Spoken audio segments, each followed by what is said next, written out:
If you put that act through, suddenly all this wonderful bailout money, gone. It goes to Wall Street. Wall Street, you got it. You can keep it. Just don't bother us with it. We take our banks will be freed of any of this garbage money. This bailout money will just go away from our banks. Hello, this is Ed Hamler with your World in Review. As many of you may know, the Glass-Steagall Act has been sitting in the Congress, waiting impatiently for members of Congress to grow the guts to ram it through. Asking the question, what are they waiting for, is irrelevant at this point. Knowing the tendencies of the Congress generally, what are we waiting for is the question. The fact that there's still any wait at all to ram this thing through represents one of the most dangerous prospects for the nation. I mean, here we are, the entire transatlantic economy has collapsed, Obama is still presiding over this collapse, and now mankind seems to be at the whims of Mother Nature, with the recent earthquake activity continuing along the Rim of Fire, and more recently, the series of tornadoes that swept the South.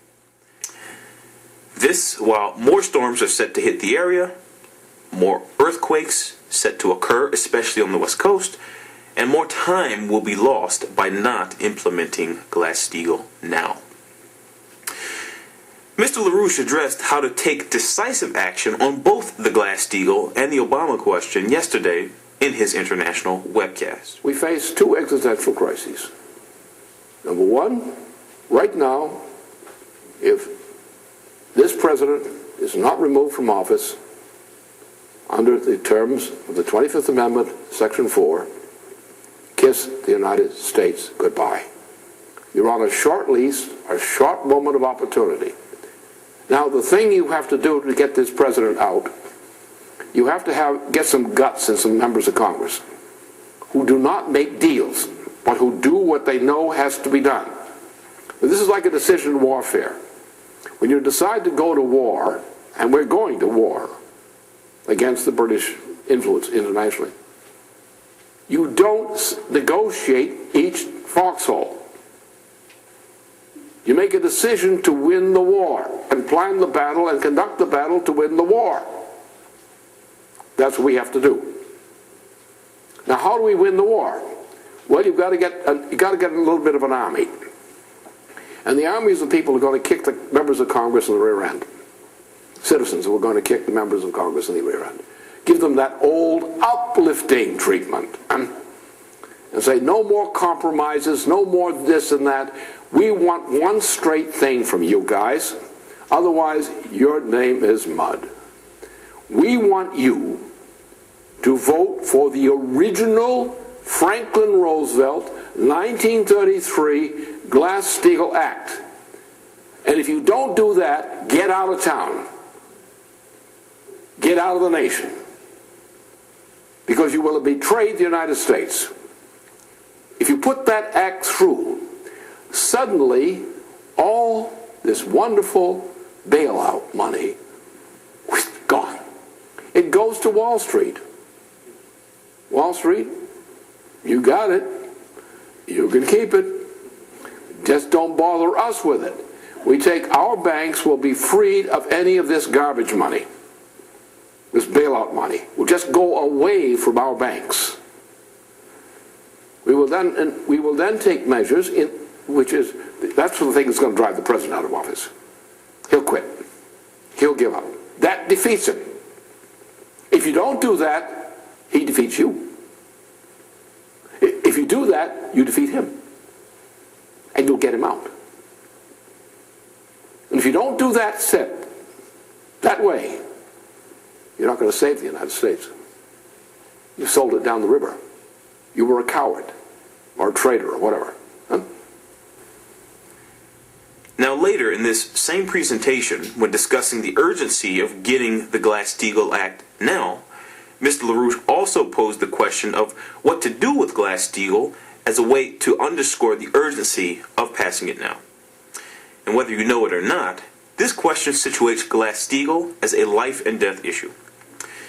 Everything we would do with Glass-Steagall is defined by the legacy of monetarism that has created a situation today where our species has destroyed itself under the guise of honoring the no future doctrine of a monetary organization of society. Glass-Steagall would obviously end that legacy once and for all. But also, situate Glass-Steagall in the context of what's required for the survival of the human species now and into the future. We now sit on the verge, potentially, of the extinction of our species.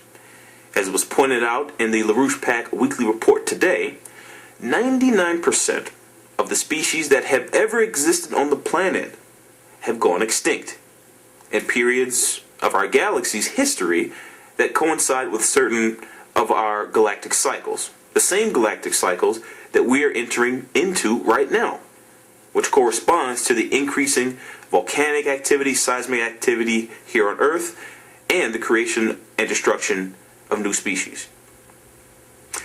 The challenge posed by our immediate activation of Glass-Steagall is therefore, can we survive as a species while proudly wearing the yoke of monetarism that says we have to let people die for budgetary considerations?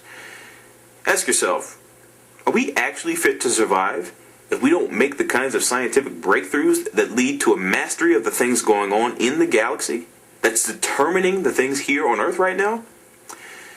But will we even get to that point if a United States under the Glass-Steagall law is not the primary economic organization of the United States?